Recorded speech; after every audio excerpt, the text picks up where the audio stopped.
Hello everyone, Andalio here again, and today I will be showing you my bug drawout deck. So without further ado, here we go. Card Destruction, and 3 Books of Eclipse. These are good for when you have Needleworm and a large number of other things. You just flip them face down. And these also affect face down monsters, so if you have a face down position monster and use this card, that monster gets flipped face up at the end phase, and you still need to draw the card for it. Monster Reborn, Lightning Vortex. I'm thinking of actually taking that out for another Shallow Grave. 2 Shallow Graves, and 3 Gravekeeper's Servants. These are actually released in, ironically enough, the Gravekeeper series, but they're very, very good cards when in a drawout deck. When your opponent decides to attack in general with one of their monsters, they need to send the top card on their deck to the graveyard.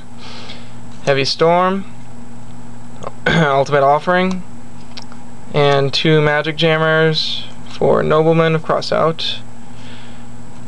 2 Negate Attacks, and 2 Wabukus. Thinking of adding another Wabuku into here actually. And this is a large reason why not a lot of people like to fight this deck, because of the Cemetery Bombs. When Cemetery Bomb is paired up with the drawout deck, it can actually be a card to cause a large amount of pain on the other person, because when this card is activated, your opponent takes 100 damage for each card in their graveyard. So with 1 Needleworm, that's already 500, and if you've gotten enough Needleworms off and brought them back, obviously they'll be taking a lot, and you can stack it with multiple Cemetery Bombs.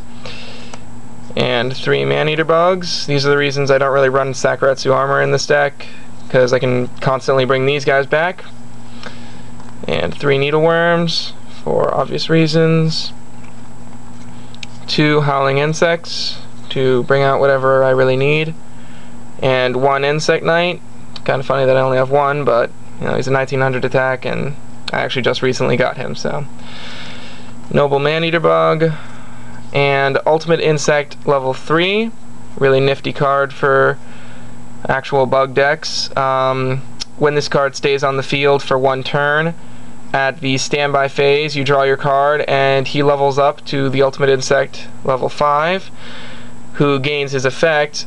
Every monster on your opponent's side of the field is reduced by 500 attack.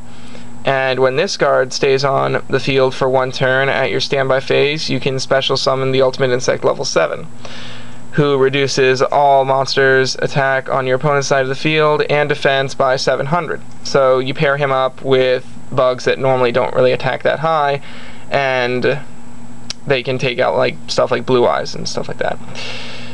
2 Gigaplants, to bring back the Ultimate Insect if anyone decides to kill it. The Ultimate Insect doesn't get his effect when Gigaplant brings him back, but he's still a 2600, 2300 hitter that can be brought back in a pinch. Anteater Eating Ant, one of my actually favorite cards in this entire deck. This card's a special summon, and you sacrifice 2 spell or trap cards on your side of the field to special summon him. This card has 2000 attack, 500 defense, and instead of attacking, you can choose once per turn to destroy 1 spell or trap card on the field. It's really good for clearing out the backfield. 1 Saber Beetle. I used to have 2 in this deck on my previous video, before I geared this deck towards a drawout strategy instead of a power strategy. He's got Pierce, 2400, and 2 Doom Dozers. Very, very good cards. They actually work in conjunction with the drawout strategy. They have 2800 attack, 2600 defense. This card is special summoned by removing from play 2 bug-type monsters from your graveyard, and when it inflicts life point damage to your opponent, you send the top card of your deck to the graveyard. Opponent's deck to the graveyard. And that's pretty much all of it. So, hope you guys enjoyed the review, and please leave comments or anything you want.